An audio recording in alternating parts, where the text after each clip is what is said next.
Hello, I'm John Hine, Director of Compass Resolution, former solicitor, family solicitor, mediator, accredited family mediator, and divorce coach. This is the third short video, relatively short video in a 3-video series. The first one I gave, trying to give you an overview of the divorce, finances, and child-mediated processes. And the second one, I gave you a kind of more detailed overview of a process for a financial mediation. That was about 11 minutes. The first one was 6 minutes. And in this video, I want to give you an idea, an overview of what a child-mediated or mediation looks like, how much it costs, how long it might take, and what's generally involved in it. So here goes. As you can see on the top, child mediation. Now, it's a child mediation we're talking about, as I've just said. Now, the child mediation starts with two, as with every mediation process, with two separate meetings. One with each parent, where the mediator meets with the parents and has a really detailed discovery session with them.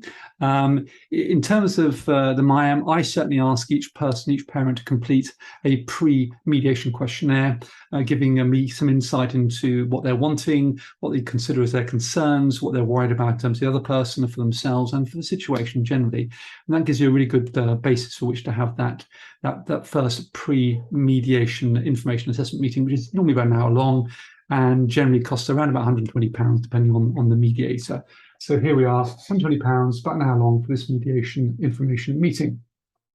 Now, assuming that both parents want to crack on and get into mediation to sort out a parenting plan, there is, of course, between the two mediation information meetings, separate meetings, there is a period of preparation before they come in together for the first session. And there are various things that I ask my parents to do.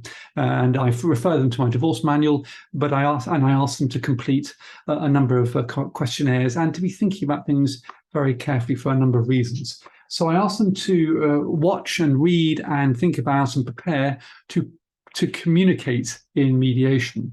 Now, many of the mediations I deal with, parents' communication is not great. It could be improved, and they say it can be improved. And so I need them to be thinking about what the mediation process will require of each of them in their situation.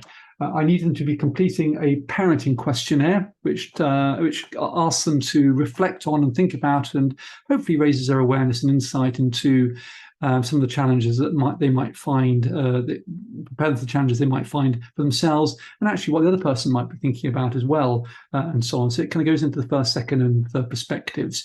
And also a very important child questionnaire to keep the whole process child-centered and child's needs-based, as you'll see. So there is a period of preparation for the parents, which most parents are very willing and able to do and want to do because they want to make this work. Otherwise, what's the point? So they come into the first mediation session. I generally run 2-hour sessions. Some mediators run 1.5, so 1.5 to 2-hour session, first session. And you'll see here, I keep it very child-centered, very needs-based. We talk about what the children might be needing, what each parent might be needing in their situation to ensure they can work together to support their children. But it's very child-centered, very child needs-based, and very particular to their circumstances.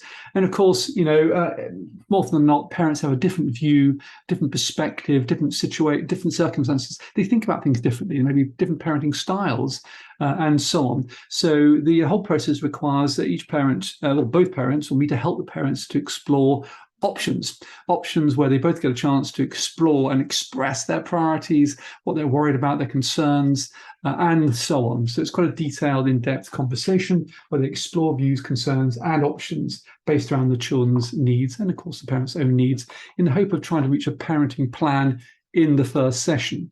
Now, the more preparation I find parents can do before the first session, completing questionnaires, and indeed there's even a parenting plan template online. They do all that, then they very often reach a successful parenting plan in the first session. Some need to go on into the second session. Before I do that, let me talk about where you are in terms of costs. So far, the mediator may have spent 2 hours in the mediation session and then an hour preparing the summary and the plan. That's 3 hours. Let's assume it's £120 per person in mediation. That's 3 times 120. That's £360 they would have spent for the mediator, for me, it was me, to help them reach a parenting plan that is fit for purpose, fit for them and their children.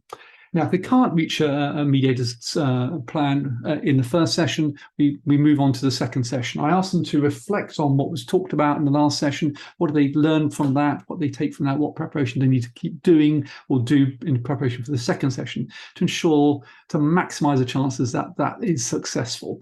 And they come into the second session. Again, it's 2 hours. Second session, again, it's child-centered, it's needs-based, and hopefully they come out with a parenting plan that I will prepare for them.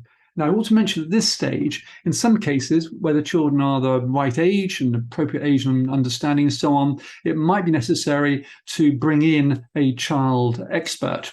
In some cases, we call those direct child consultants, mediators who are trained to speak to the children. And generally with children 10 upwards where the children want to and both parents agree with that approach, the child gets a chance to express their views, their voice to that independent mediator, and that mediator can then bring it back, what the children wants and wishes and feelings and so on, voice into the mediation process. Now, there is a complete chapter about that in the divorce manual, as all this is in the manual as well. And so at the end of the second session, the hope is that you've reached a parenting agreement. The mediator prepares that summary. So again, the second session, 2 hours, 1 hour on the summary, that's 3 hours, £360. So if it's 2 sessions, child mediation, it's £720. If it's 1 session, it's £360.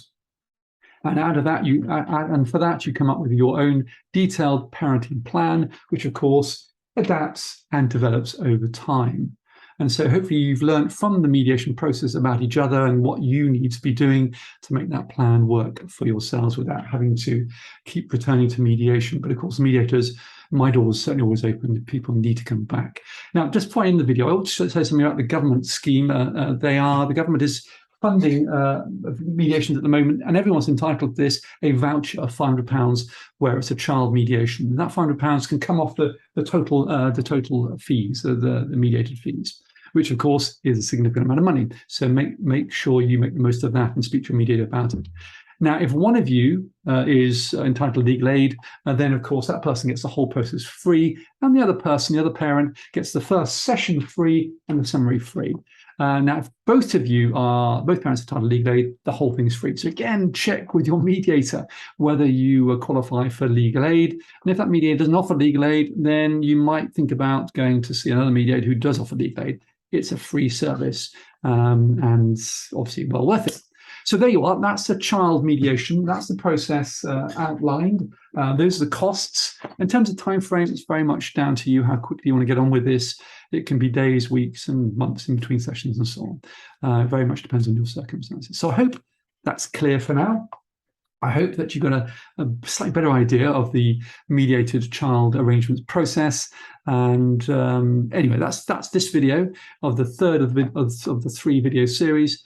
And so I look forward to seeing you again. I hope that was clear and useful. Thank you very much for watching.